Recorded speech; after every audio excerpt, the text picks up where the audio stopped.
ये कहानी शुरू होती है हमारी मोनिका के घर से। मोनिका एक बहुत ही पढ़ी लिखी लड़की और होनहार भी थी।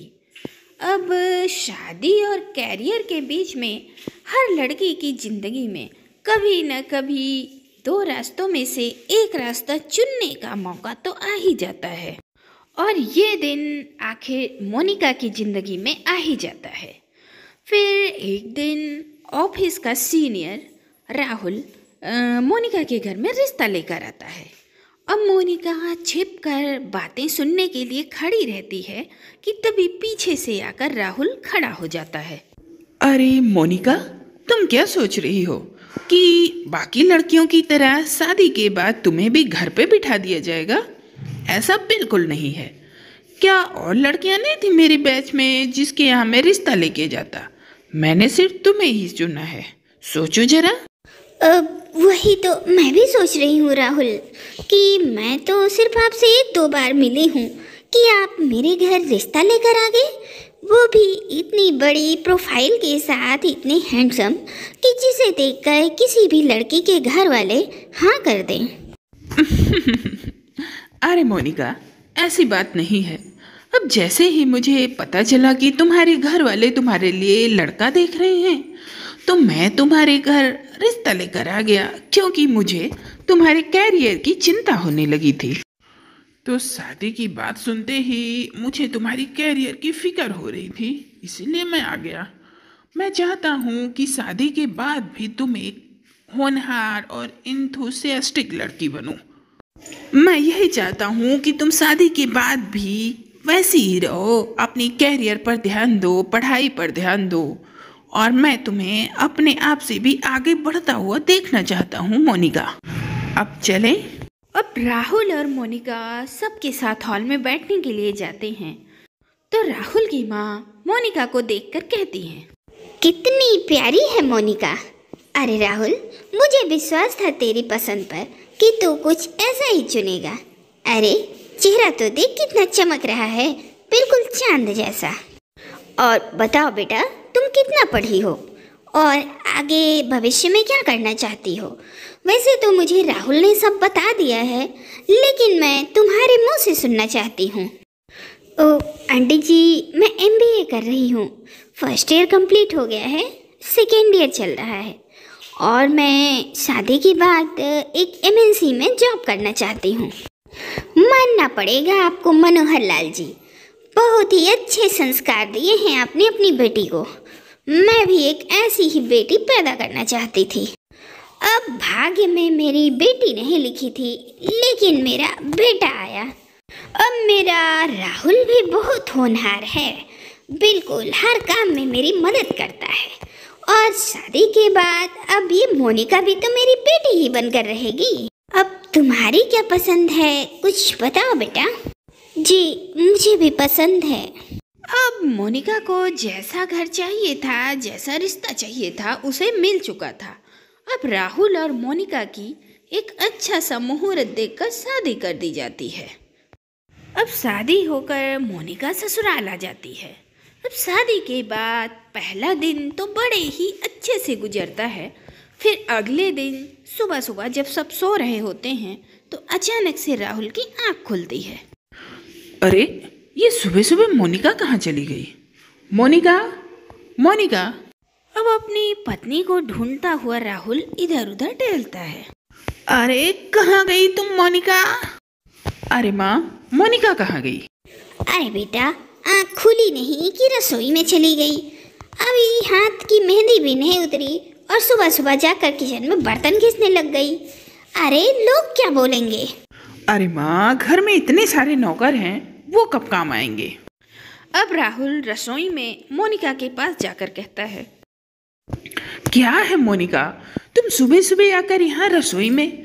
अरे घर में इतने सारे नौकर जाकर हैं, वो सब काम करेंगे। तो वैसे भी तुम रात में बहुत थक गई थी। अब चलो कमरे में, मैं रामू काका से कहकर तुम्हारे लिए चाय बनवा देता हूँ। अरे रामू काका, अरे रामू काका, कहाँ हैं आप? अरे रुको रुको रुको, घर में नई बहू के होते हुए घर के नौकर जाकर काम करेंगे क्या? अरे लोग क्या कहेंगे? अरे मोनिका, अचानक से ये तुम्हें क्या हो गया? तुम तो इन सब के बहुत नफरत करती थी और आज अचानक से तुम एक हाउसवाइफ की तरह बात क्यों कर रही हो? अच्छा जो भी है, अब ज़्यादा मुझसे सवाल जवाब मत करो, मुझे काम करने दो वरना लेट हो जाएगी। तुम जाकर नाश्ते की टेबल पर बैठो, मैं सबके लिए नाश्ता लेकर आती हूँ। अब एक अच्छी संस्कारी बहू होने की तरह मोनिका सबके लिए नाश्ता लेकर आती है। अब सभी बैठकर नाश्ता कर रहे होते हैं तो मोनिका वहीं खड़ी होकर सबके चेहरे निहारती है। अरे बहू, तू क्यों खड़ी है? तुम भी बैठ जाओ, हमारे साथ नाश्ता करो। अब बहू सबके साथ बैठकर नाश्ता करे ये अच्छा नहीं लगता पापा जी, आप लोग खा लीजिए, मैं बाद में खा लूँगी। वैसे भी अभी शाम के लिए दाल चावल भिगाना है, ऊपर कपड़े पड़े हैं उन्हें उठा कर लाना है। अब मोनिका का ऐसा बदला हुआ अंदाज सासू माँ को समझ में नहीं आ रहा था और ना ही राहुल को। अब अगले ही दिन से राहुल अपनी ऑफिस ज्वाइन कर लेता है। Hard to work. निकलता हूँ मैं मोनिका, अब तुम भी देरी मत करो, तुम भी कल से अपना कॉलेज ज्वाइन कर लो। वैसे भी 3rd सेमेस्टर से ज़्यादा मेहनत करने की ज़रूरत होती है। अगर अच्छे मार्क्स आएंगे तुम्हारे तो वैसे भी तुम्हारा प्लेसमेंट अपने आप हो जाएगा। अच्छा हाँ, तुम जाओ ना। अब शादी के बाद मोनिका का ऐसा बदला हुआ व्यवहार देखकर राहुल अपने दोस्त से बात करता है। अरे होता है यार, लड़कियों के साथ ऐसा अक्सर होता है। शादी के बाद जब वो ससुराल जाती है ना और वहाँ की जिम्मेदारी उनके ऊपर आती है तो सारा एम्बिशन धरा का धरा रह जाता है। पति, सास, ससुर, बच्चा, अब इन्हीं को अपना जीवन समझ लेती हैं लड़कियां। अब मुझे तो कुछ समझ में नहीं आ रहा है यार, मैंने इस मोनिका से प्यार नहीं किया था, मुझे तो अपनी वही होनहार इंथुसियास्टिक मोनिका चाहिए। मैं उसे मोटिवेट करूँगा।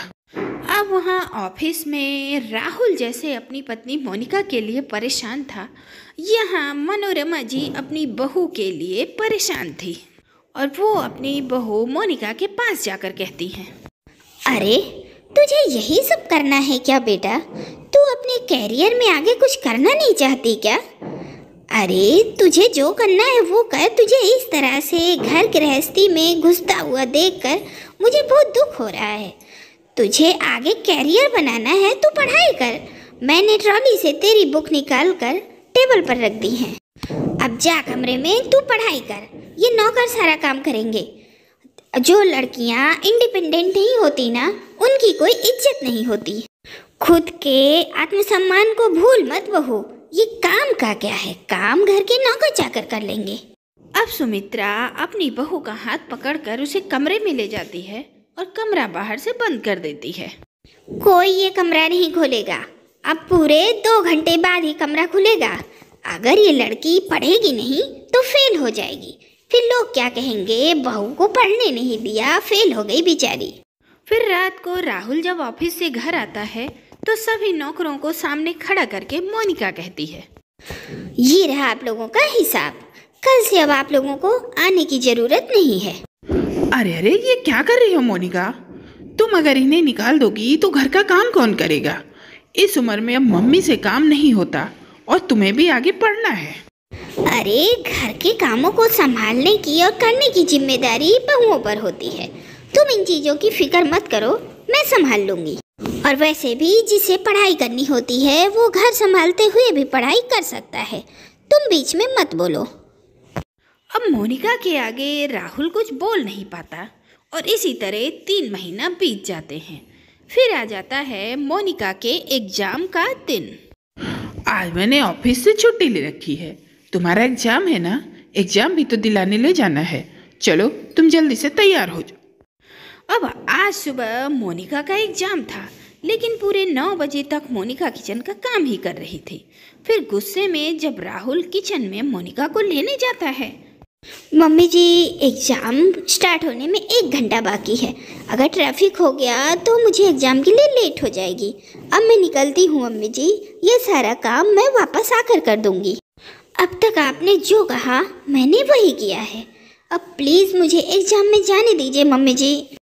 तुझे कितनी बार कहा है बहू, ये पढ़ाई वढ़ाई का भूत अपने सर से उतार दे, मेरे घर में ये सब नहीं चलने वाला। अब अपनी माँ का ये रूप देखकर राहुल खड़ा का खड़ा रह जाता है अब उसके पैरों के नीचे से तो जैसे जमीन खिसक जाती है और एग्जाम छूटे ना, इसलिए वह चुपचाप मोनिका का हाथ पकड़कर वहाँ से ले जाता है और उसे एग्जाम दिलाता है। पर देर हो जाने के कारण मोनिका को एग्जामिनेशन हॉल में एंट्री नहीं मिलती और इस तरह उसका पेपर छूट जाता है और वापस उसे अपनी ससुराल आना पड़ता है। ये सब क्या है मम्मी? ये कौन सा रूप है तुम्हारा? आज सुबह जब मैं मोनिका को बुलाने के लिए किचन में गया तो इत्तेफाक से मैंने तुम्हारी बातें सुन ली। तुम आज एग्जाम के दिन भी मोनिका से काम करने के लिए कह रही थी। माँ, मुझे तो लग रहा था कि ये सब मोनिका अपने मन से कर रही है, पर इसके पीछे तुम थी। तो क्या करती मैं? तू भी तो मेरे सर पर नाच रहा था कि तुझे एम्बिशियस लड़की लानी है जो जॉब करे। अरे जॉब क्यों करेगी? अब बहू आकर घर का काम नहीं करेगी तो किस बात की बहू? देख, मैंने नौकरों की छुट्टी कर दी है। अब सारा काम मोनिका करती है तो तेरे पैसों की बचत ही तो करवा रही हूँ मैं, और ऊपर से तू मेरे ऊपर चढ़ाई कर रहा है। अरे क्यों पढ़ना है इसे? क्यों पैसे बर्बाद करने इसके ऊपर? अरे ये लड़की है, लड़कियां घर के काम करते हुए ही अच्छी लगती हैं। तो इतने दिनों से तुम नाटक कर रही थी मम्मी। मैंने सोचा था मोनिका पढ़ेगी, जॉब करेगी तो मेरी फाइनेंशियली हेल्प करेगी, और वो मेरे पैसों से नहीं पढ़ती है। मैंने उसे फीस देने के लिए भी कहा तो उसने MBA की फीस भी नहीं ली, जिसने लोन ले लिया और लोन के पैसों से पढ़ रही है, जो जॉब करने के बाद वो खुद चुकाएगी। अगर वो वर्किंग रहती तो घर के खर्चों में मेरी हेल्प करती, तब होती मेरी मदद। तुमने एक पराई बेटी के साथ बहुत गलत किया मम्मी। मुझे तुमसे ये उम्मीद नहीं थी। अब इतना कहकर राहुल पैर पटक कर वहाँ से चला जाता है और दरवाजा बंद करके अंदर से बैठ जाता है। मुझे नहीं पता था कि तुम इस तरह की चालाकी करोगी। अपने ही बेटे की जिंदगी में जहर घोलकर तुम्हें क्या मिला? अब अपनी ही आंखों के सामने सब कुछ बिखरता हुआ देखकर मनोरमा सहम सी जाती है और वह मोनिका के पास जाकर कहती है, मुझे माफ कर दे बहू। जब एक बहू सास बनती है तो न जाने उसका कौन सा रूप निकलकर बाहर आ जाता है। अब जैसे तू नई नई बहू बनी है, वैसे ही मैं भी तो नई नई सास बनी हूँ। हो गई गलती, मुझे माफ कर दे बहू। अब हम मिलकर एक नई शुरुआत करें। और फिर उस दिन से मनोरमा कभी अपनी बहू के कैरियर के आगे नहीं आती और दोनों माँ बेटी की तरह रहने लगती हैं।